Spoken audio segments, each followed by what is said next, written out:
আমার এই শহর কলকাতা বড্ড মজার এক শহর। এই শহরে বুদ্ধিজীবীরা বিশ্ব ব্রহ্মাণ্ডের সমস্ত কিছু নিয়ে কথা বলেন, কিন্তু এই শহরে যখন এক তরুণী, 30 বছর বয়সী তরুণী 36 ঘন্টা তার ডিউটি করছিলেন আরজি করের মতন প্রাণকেন্দ্রের এত বড় একটি হাসপাতাল, মেডিকেল কলেজে 36 ঘন্টা ডিউটি করার চাপে ক্লান্ত শরীরে যখন একটি সেমিনার রুমে গিয়ে সামান্য সময় বিশ্রাম নেন, যাকে বাংলা ভাষায় বলে না মরার মতন ঘুমানো, পরিশ্রমের পর মরার মতন যখন ঘুমাচ্ছিলেন, তখন সেই ঘুমন্ত অবস্থায় একজন সিভিক ভলেন্টিয়ার তাকে ধর্ষণ করে, তাকে খুন করে এবং ধর্ষণ করতে থাকে ততক্ষণ অবধি যতক্ষণ না সে মৃত্যুর কোলে ঢলে পড়ে।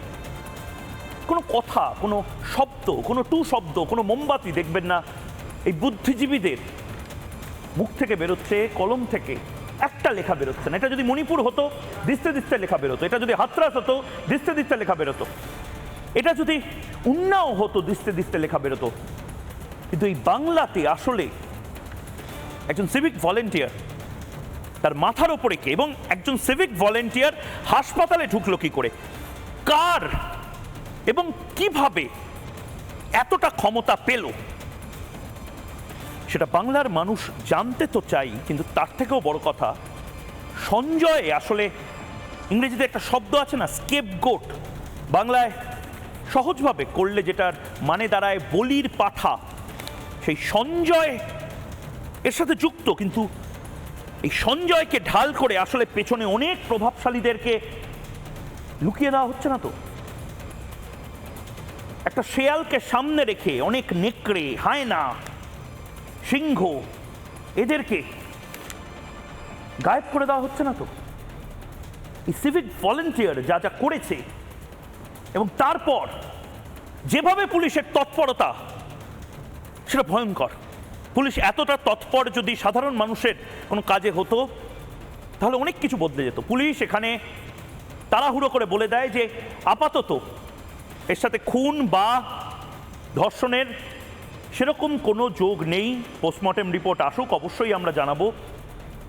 একটা শ্রেণী থেকে এই হাওয়াটা তুলে দেওয়া হয় এটার সাথে নাকি আত্মহত্যার সম্পর্ক আছে। প্রিন্সিপাল সাহেব তিনি কমিটি গঠন করবেন বলে আশ্বাস দেন।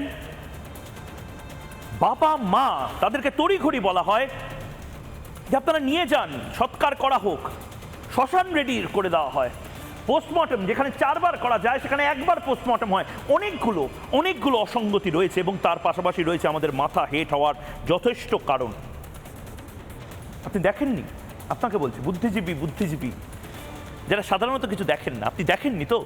তাহলে এই আগামী 120 সেকেন্ড আমাদের প্রতিবেদনটা দেখুন এবং এবার বলুন যে আপনি লিখবেন তো, এবার বলুন আপনি প্রশ্ন করবেন তো, এবার বলুন এই ছেলেমেয়েগুলোর পাশে আপনি দাঁড়াবেন তো। যদি না দাঁড়ান, ইতিহাস ছাড়ুন, আপনার বাড়ির লোকও বোধহয় আপনাকে ক্ষমা করবে না। কে এই সঞ্জয় রায়? এই সঞ্জয় রায় প্রাথমিকভাবে অনুমান করা হচ্ছিল সে সহায়ক হিসেবে কাজ করে এই আরজি কর হাসপাতালে। পরে যখন আমাদের প্রতিনিধি একদম মোবাইল ফোনে তার ছবি দেখাতে দেখাতে প্রত্যেককে জিজ্ঞেস করে এটাকে, এই ব্যক্তিটিকে চেনেন যাকে রাত্রে অ্যারেস্ট করে নিয়ে যাওয়া হলো, তারা বলে চিনি না, বহিরাগত। কিন্তু বহিরাগত এত সহজে ওয়ার্ডের মধ্যে ঢুকে যেতে পারে, সেমিনার রুমে যে সিসিটিভি নেই জেনে যেতে পারে। কেই সঞ্জয় যে নাকি পুলিশে কাজ করে, একদম ঠিকভাবে বলছি, সিভিক ভলেন্টিয়ার তো পুলিশ, আপনারাই বলেন পুলিশ বলেই তো আপনারা বিভিন্ন কাজে সিভিক ভলেন্টিয়ারকে লাগিয়ে দেন, যেখানে হাইকোর্ট বলেছে সিভিক ভলেন্টিয়ারদের নির্দিষ্ট কাজ বাধা।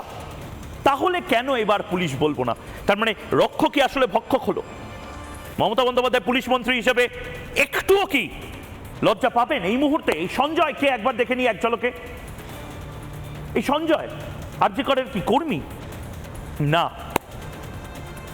পুরুষ চেস্ট বিভাগের অ্যাসিস্ট্যান্ট বলা হচ্ছিল তাকে, কিন্তু আবার পুলিশের তরফ থেকে বলা হচ্ছে সে সিভিক ভলেন্টিয়ার।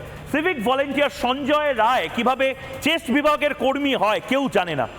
হয়তো মমতা বন্দ্যোপাধ্যায় ডবল চাকরি এটাই বলে। আরজি করে পুলিশ পাঠানো মামলার দেখভাল পুলিশের তরফ থেকে কি এই সঞ্জয় রায়দেরকে ব্যবস্থা করে দেওয়া হচ্ছে যাতে করে একটু ওপরই কাজ কারবার হয়?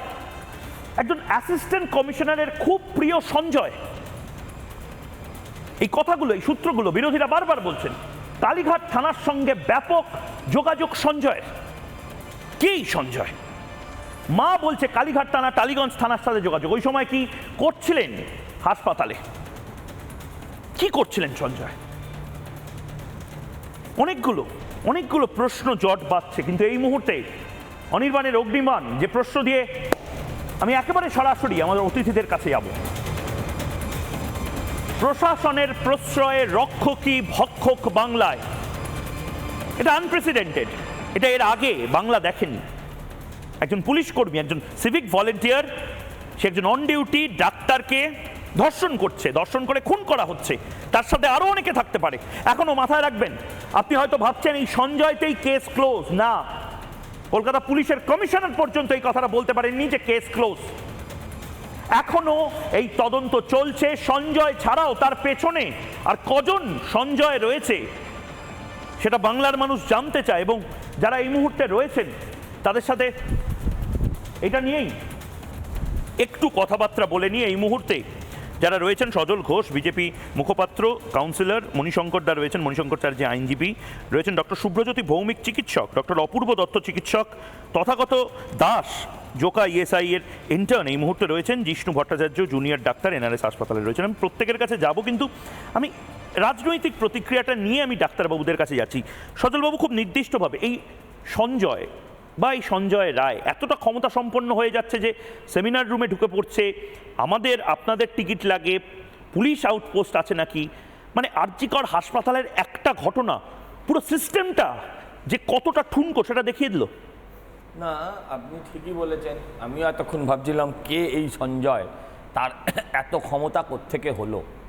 কিন্তু এখন এখানে বসে বুঝতে পারলাম যে এর পেছনে আরও কোনো সঞ্জয় আছে, যে সঞ্জয়ও দীর্ঘদিন একটা থানায় 9-10 বছর চাকরি করেছেন। প্রমোশন হওয়ার পরেও, এসি হয়ে যাওয়ার পরেও তিনি সেই থানাতেই আছেন। ফলে তার ঘনিষ্ঠ হওয়ার জন্য এই সঞ্জয়ের এত প্রভাব, যাকে পুলিশ কেন কেউই আটকায় না। আপনারা বলছেন যে তাকে এলাকার লোক চেনে একজন মাতাল হিসেবে। এরকম একজন রেজিস্টার্ড মাতালকে কেন সিভিক পুলিশে নেওয়া হয়, এটা জানতে চাই। এদের মুখ্যমন্ত্রী বলেন যে এদের থেকেই আগামী ভবিষ্যতে পুলিশে একটা কোটা বন্দোবস্ত করে দেওয়া হবে, এদের থেকেই পুলিশে নেওয়া হবে। তার মানে এই ধরনের লোকেরাই আগামী দিনের পুলিশ হবে।